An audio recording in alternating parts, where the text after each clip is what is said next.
Your frog is your biggest, most important task, the one you are most likely to procrastinate on if you don't do something about it. The first rule of frog eating is this: if you have to eat 2 frogs, eat the ugliest one first. Continually remind yourself that one of the most important decisions you make each day is what you will do immediately, and what you will do later if you do it at all. The second rule of frog eating is this: if you have to eat a live frog at all, it doesn't pay to sit and look at it for very long.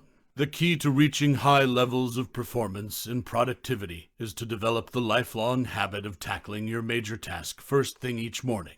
1. Set the table. Think on paper. One of the very worst uses of time is to do something very well that need not be done at all. Think about your goals and review them daily. Every morning when you begin, take action on the most important task you can accomplish to achieve your most important goal at the moment. 2. Plan every day in advance. Always work from a list. Make your list the night before for the workday ahead. You need different lists for different purposes. First, you should create a master list on which you write down everything you can think of that you want to do sometime in the future. Second, you should have a monthly list that you make at the end of the month for the month ahead. Third, you should have a weekly list where you plan your entire week in advance. Finally, you should transfer items from your monthly and weekly lists onto your daily list. 3. Apply the 80/20 rule to everything.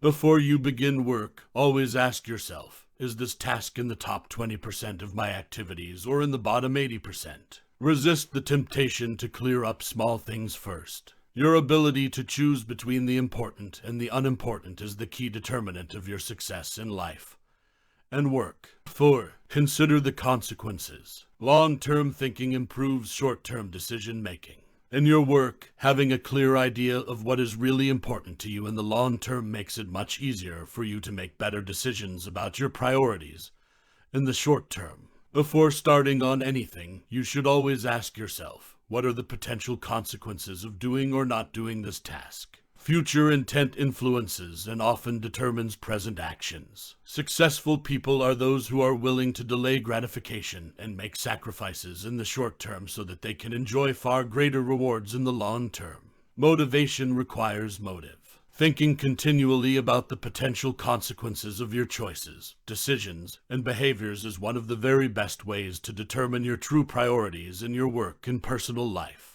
The law of forced efficiency: there is never enough time to do everything, but there is always enough time to do the most important thing.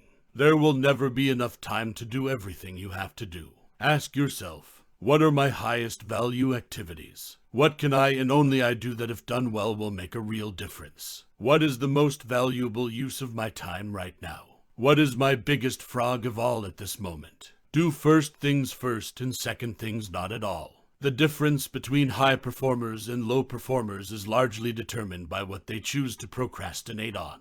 To set proper priorities, you must set posteriorities as well. A priority is something that you do more of and sooner, while a posteriority is something that you do less of and later, if at all. You can get your time and your life under control only to the degree to which you discontinue lower value activities. Say no to anything that is not a high value use of your time and your life. Your job is to deliberately procrastinate on tasks that are of low value so that you have more time for tasks that can make a big difference in your life and work. Continually review your life and work to find time-consuming tasks and activities that you can abandon. Cut down on television watching and instead spend the time with your family, read, exercise, or do something else that enhances the quality of your life. Look at your work activities and identify the tasks that you could delegate or eliminate to free up more time for the work that really counts. Ask yourself continually, if I were not doing this already, knowing what I now know, would I start doing it again today? 6. Use the ABCD method continually. You start with a list of everything you have to do for the coming day. Think on paper. You then place an A, B, C, D, or E next to each item on your list before you begin the first task. An item is defined as something that is very important, something that you must do. This is a task that will have serious positive or negative consequences if you do it or fail to do it, like visiting a key customer or finishing a report that your boss needs for an upcoming board meeting. A B item is defined as a task that you should do. The rule is that you should never do a B task when a task is left undone. A C task is defined as something that would be nice to do but for which there are no consequences at all, whether you do it or not. A D task is defined as something you can delegate to someone else. An E task is defined as something that you can eliminate altogether, and it won't make any real difference. 7. Focus on key result areas. Your weakest key result area sets the height at which you can use all your other skills and abilities. One of the greatest questions you will ever ask yourself: what one skill, if I developed and did it in an excellent fashion, would have the greatest positive impact on my career? 8. Apply the law of 3. It is the quality of time at work that counts and the quantity of time at home that matters. 9. Prepare thoroughly before you begin. Get everything you need at hand before you begin. Brian's personal rule is get it 80% right and then correct it later. 10. Take it one oil barrel at a time.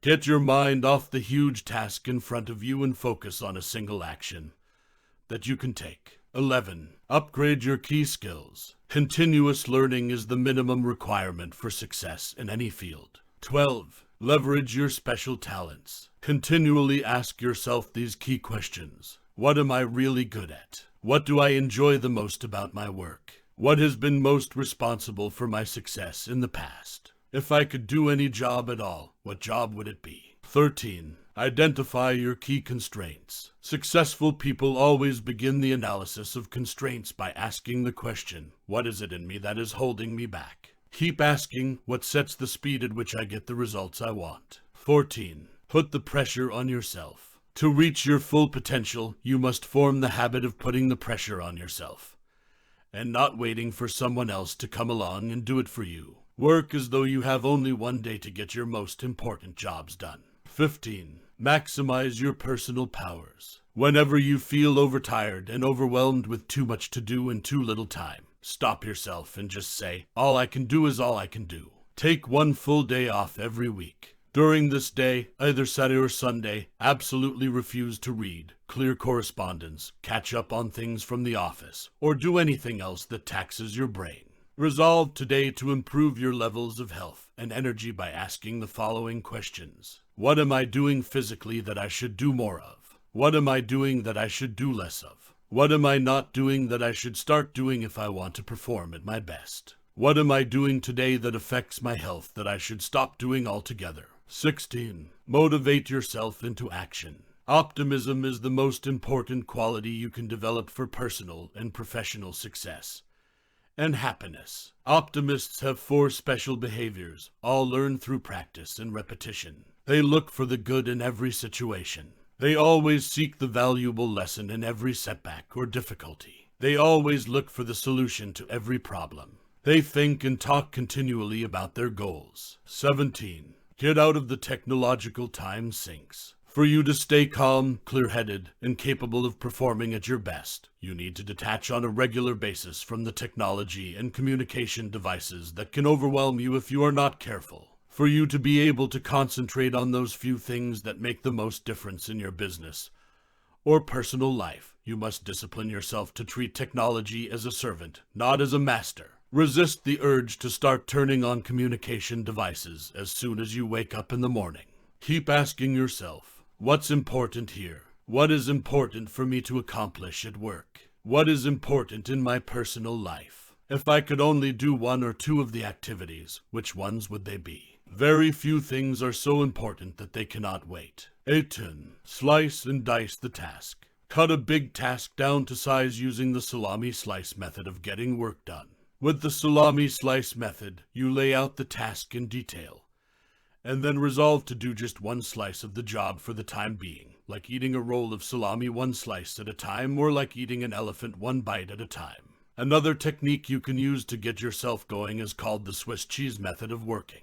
You use the Swiss cheese technique to get yourself into gear by resolving to punch a hole in the task, like a hole in a block of Swiss cheese. You Swiss cheese a task when you resolve to work for a specific time period on it. This may be as little as 5 or 10 minutes, after which you will stop and do something else. 19. Create large chunks of time. Your ability to carve out and use these blocks of high value, highly productive time is central to your ability to make a significant contribution to your work and to your life. Make work appointments with yourself and then discipline yourself to keep them. Set aside 30, 60, and 90-minute time segments that you use to work on and complete important tasks. 20. Develop a sense of urgency. Highly effective people launch quickly and strongly toward their goals and objectives. When you work on your most important tasks at a high and continuous level of activity, you can actually enter into an amazing mental state called flow. One of the ways you can trigger this state of flow is by developing a sense of urgency. With this ingrained sense of urgency, you develop a bias for action.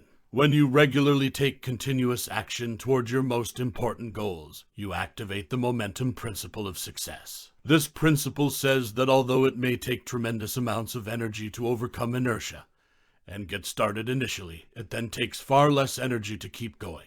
One of the simplest and yet most powerful ways to get yourself started is to repeat the words, "Do it now. Do it now. Do it now," over and over to yourself. 21. Single-handle every task. Every great achievement of humankind has been preceded by a long period of hard, concentrated work until the job was done. Your ability to select your most important task, to begin it, and then to concentrate on it single-mindedly until it is complete is the key to high levels of performance and personal productivity. Single-handling requires that once you begin, you keep working at the task without diversion or distraction until the job is 100% complete. You keep urging yourself onward by repeating the words "back to work" over and over whenever you are tempted to stop or do something else.